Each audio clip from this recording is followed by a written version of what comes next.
Owen Calloway stepped off the Greyhound in Harlan, Kentucky, with a duffel bag that weighed 34 pounds and a German shepherd named Kodak, who had not slept the entire 11-hour ride from Nashville. He was 53 years old.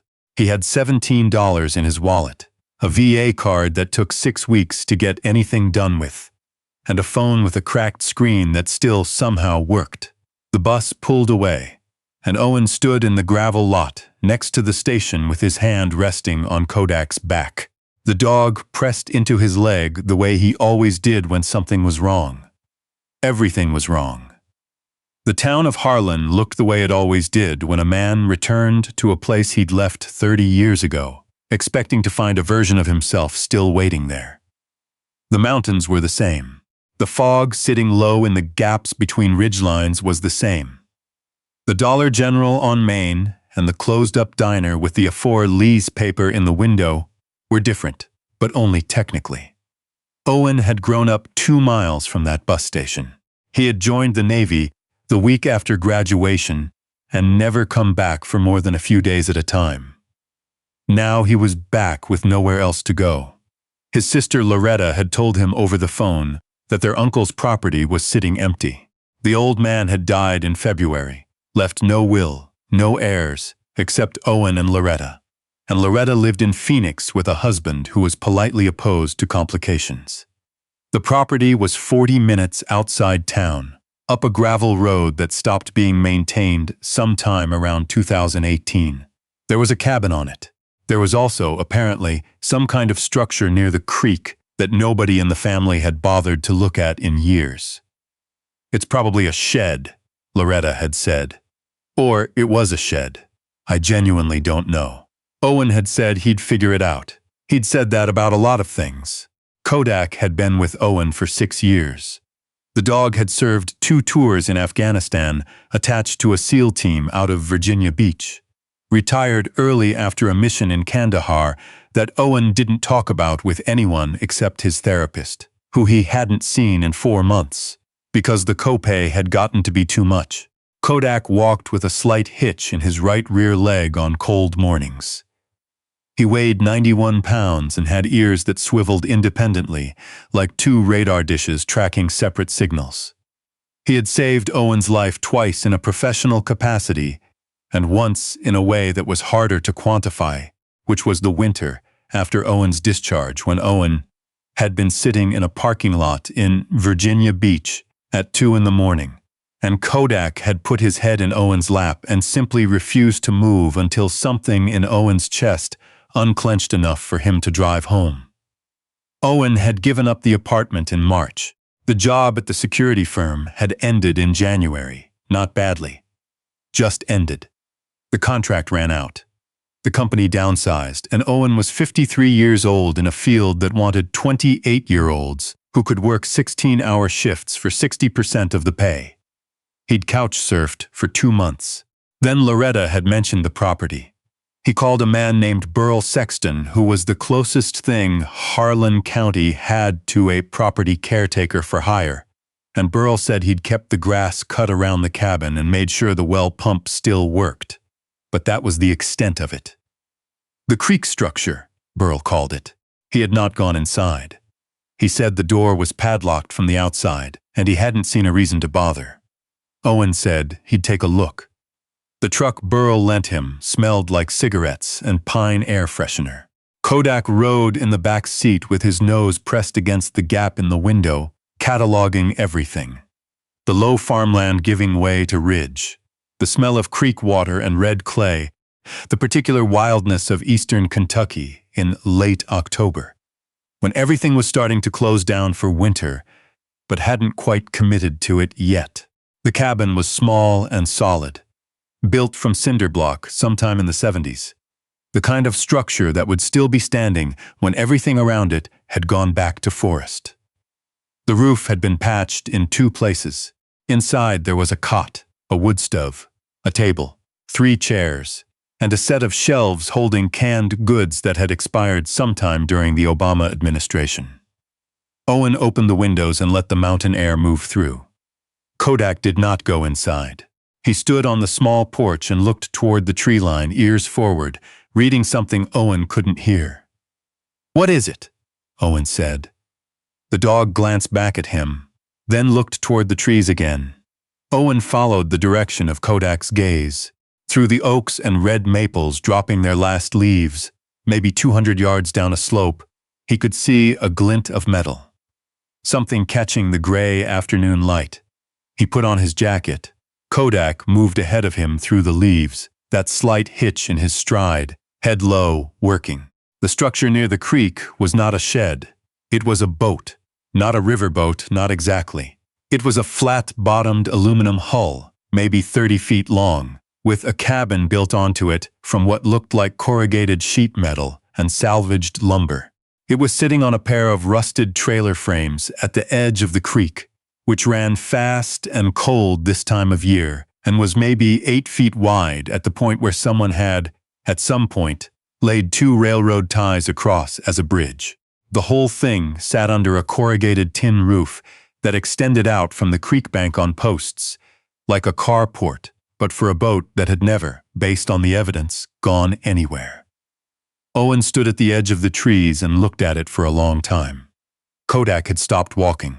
He was 15 feet from the boat, feet planted, a low sound moving in his chest that was not quite a growl and not quite a whine. Something in between, something alert. "Easy," Owen said. The dog did not relax. Owen walked the perimeter of the structure slowly. The tin roof was solid. The aluminum hull had some oxidation along the waterline, but no visible damage. The cabin structure built on top of it was rougher. The wood had weathered and pulled in places, and there was a window on the creek side that had been covered from the inside, with what looked like an old horse blanket. The door was a solid piece of oak, hung well, fitted with a heavy padlock that was not the cheap hardware store kind. It was a Medeco. Owen knew Medeco locks. You didn't put a Medeco on a shed.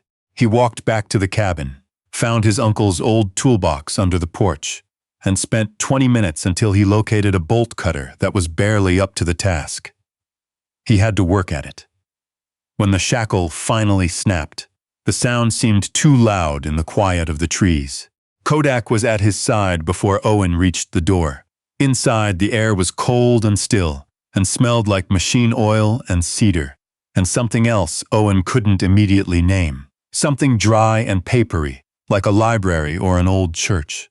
The light through the horse blanket curtain was dim, and it took a moment for his eyes to adjust.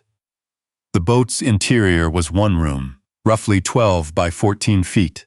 There was a small wood stove in one corner, an aluminum camp table folded against one wall, and a built-in shelf POC system running along 2 walls from floor to ceiling. The shelves held boxes, not random accumulation, not junk. Organized boxes, labeled in black marker in handwriting Owen did not recognize. Medical supplies, tools, canned goods much more recent than the cabins, and books, dozens of them, stacked flat because they were too tall to stand upright, field manuals and military history and novels, and what looked like a complete set of the Farmer's Almanac going back to 2004. In the center of the space, secured with a ratchet strap to a ring bolted in the floor, was a metal lockbox.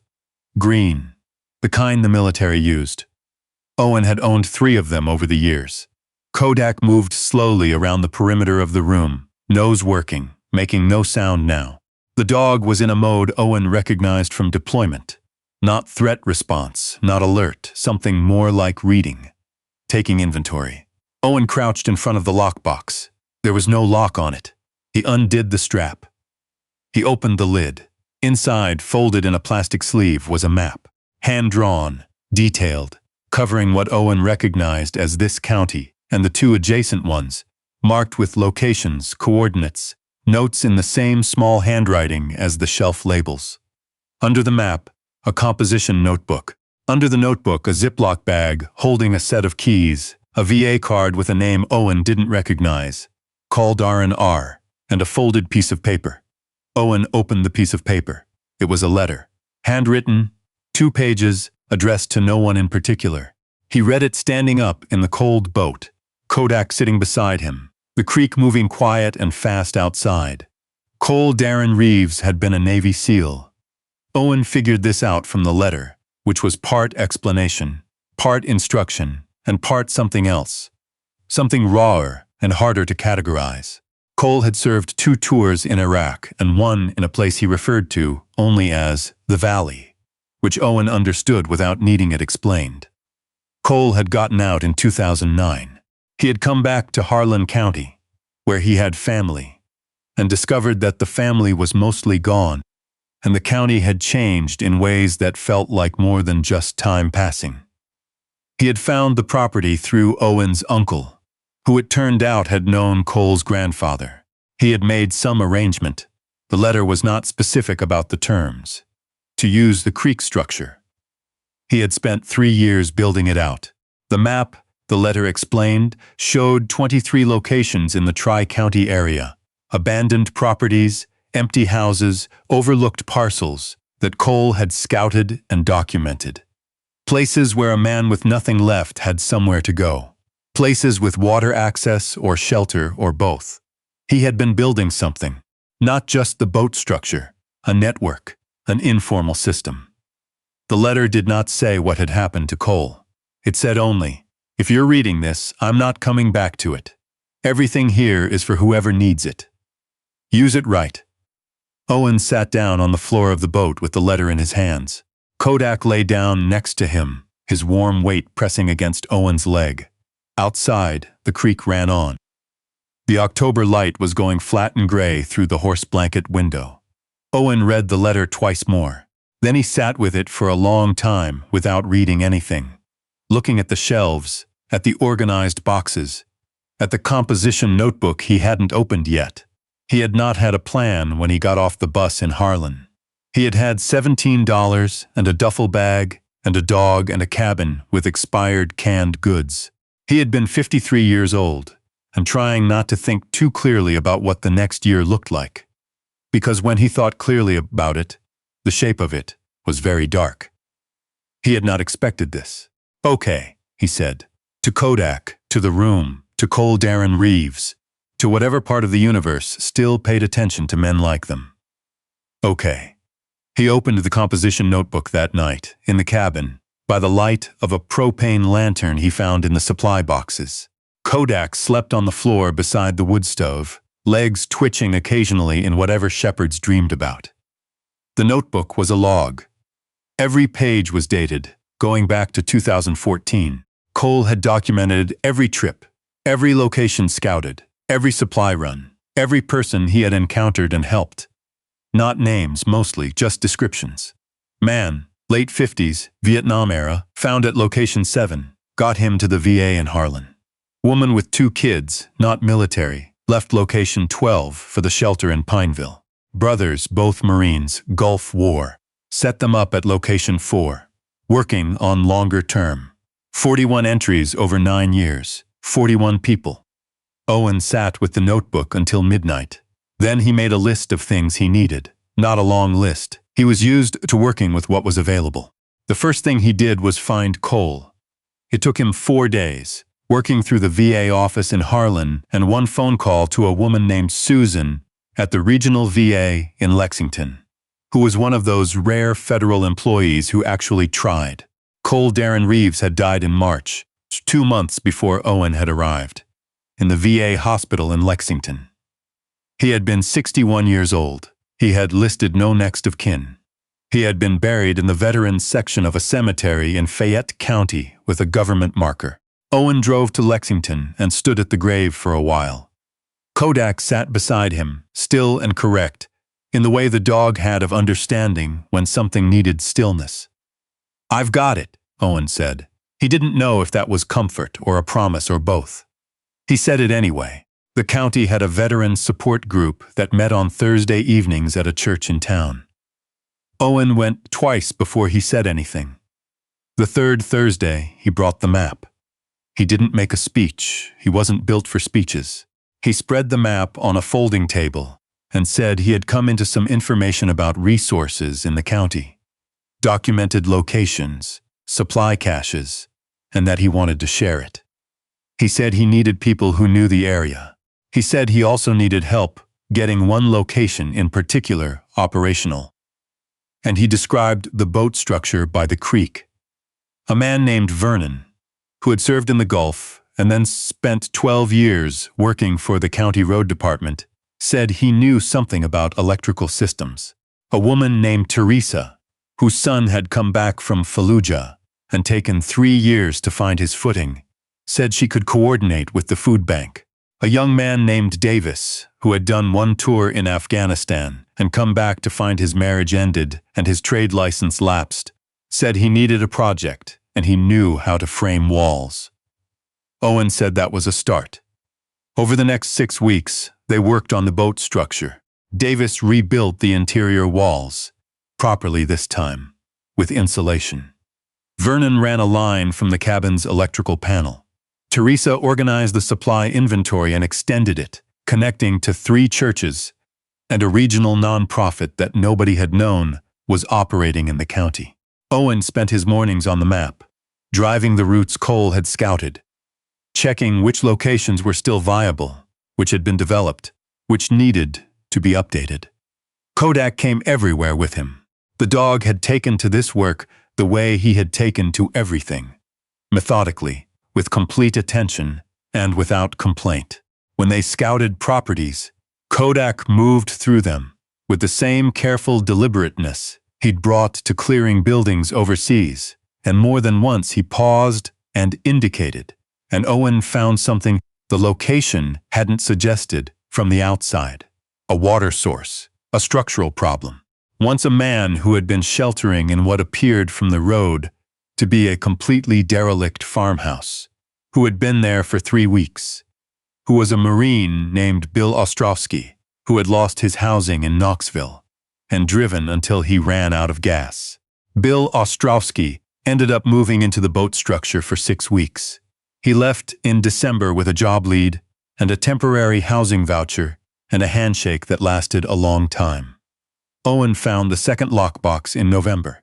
He had been cleaning out one of Cole's documented locations, a small hunting cabin on a ridge above the next county, when Kodak went still in the corner and began that particular quiet alert that Owen had come to understand. Owen moved everything away from the corner. Under a piece of plywood, under the floorboards, there was a metal box, same military green, same style as the first. He opened it in the truck, Kodak watching from the back seat. Inside, more maps. A second composition notebook, older than the first, and at the bottom, wrapped in oilcloth, a photograph.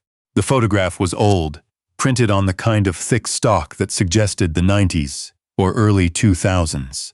It showed 2 men in desert utilities, somewhere flat and brown and hot.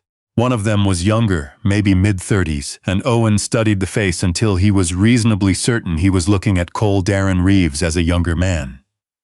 The other was older, a first sergeant's stripes visible, grinning at something outside the frame. On the back, in pencil, "Doc, I owe you one. CR." Owen didn't know who Doc was. He put the photograph in his breast pocket. He read the notebook that night by the wood stove, Kodak against his leg, the wind coming down off the ridge and making the cabin walls settle and creak. The second notebook went back further. The earliest entries were from 2009, the year Cole got out. The handwriting was different then, looser, less controlled. The early entries were not a log. They were something else. They were a record of a man trying to find a reason. Owen read them all. He thought about the parking lot in Virginia Beach. He thought about Kodak's head in his lap at 2 a.m. He thought about what it meant that Cole had made it from those early entries to what the boat structure had become by the end. The distance between those 2 things was not small. It was enormous. It was a whole life, rebuilt from the foundation up, board by board, entry by entry. He sat with that for a long time. By January, word had gotten around the county in the way that word gets around small places. Not announced, not advertised, just present. The boat structure had a name by then, though nobody had formally given it one. People called it the Creek Place. 3 veterans had stayed there through the worst weeks of December. A 4th came and went, wasn't ready for help yet, but knew where it was now. Vernon had gotten the heat working properly. Davis had come back on 3 separate weekends to finish projects he'd started. Teresa had recruited 4 more volunteers and established a supply schedule. Owen had updated Cole's map and made 2 additional copies, laminated, which he kept in specific locations he would tell you if you needed to know. One Thursday in January, Owen drove into town for the support group meeting and found 9 people in the church basement instead of the usual 4.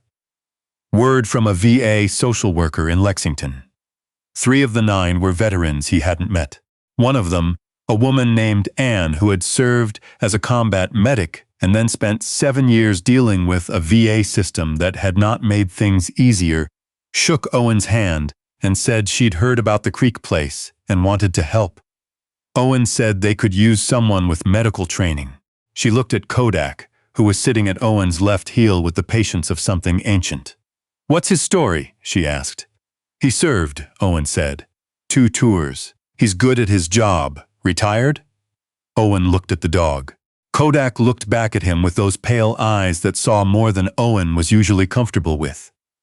"Working on it," Owen said.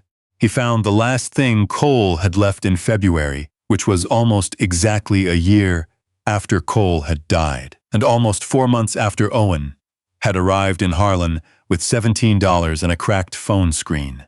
He had been inventorying the supply boxes in the boat structure, updating the log. He had taken over Cole's composition book system, starting his own 3rd notebook in the series, when he noticed that one of the sections of built-in shelf on the creekside wall had a gap at the back that was inconsistent with the others. He pressed on the panel. It moved. Behind it, a shallow space, maybe 6 inches deep, running the width of the shelf section. Inside the space, a small bundle wrapped in a dish towel, a military commendation ribbon, 2 challenge coins from units Owen recognized, and a photograph. This one recent, printed on regular paper. Cole as an older man, maybe late 50s, standing outside the boat structure, which in the photograph still had the padlocked door. He was squinting into the sun. He was not smiling exactly, but there was something in his expression that Owen found himself studying for a long time. The expression of a man who had built something that would outlast him. No note this time. No instructions. Just the coins and the ribbon and that face looking into the sun. Owen set the photograph on the shelf where he could see it while he worked. Kodak lay on the floor of the creek place with his chin on his paws, watching Owen with the calm attention he brought to everything Owen did, which was not the attention of a dog waiting to be useful, but something older and quieter than that.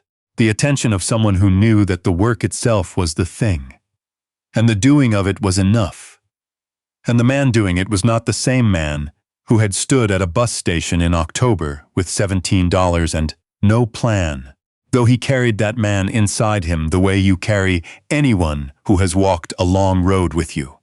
Outside, the creek was high with February snowmelt, loud and cold, and moving fast toward wherever water goes when it's done being held in place. Owen picked up the composition notebook and added the day's entry. The creek place had helped 11 people since November. There was room for more. Cole's map still had 14 locations they hadn't gotten to yet. He closed the notebook. He put it back on the shelf. He looked at the photograph of Cole Darren Reeves squinting into the sun. "Still working," he said. Kodak's tail moved once slow against the aluminum floor. That was enough.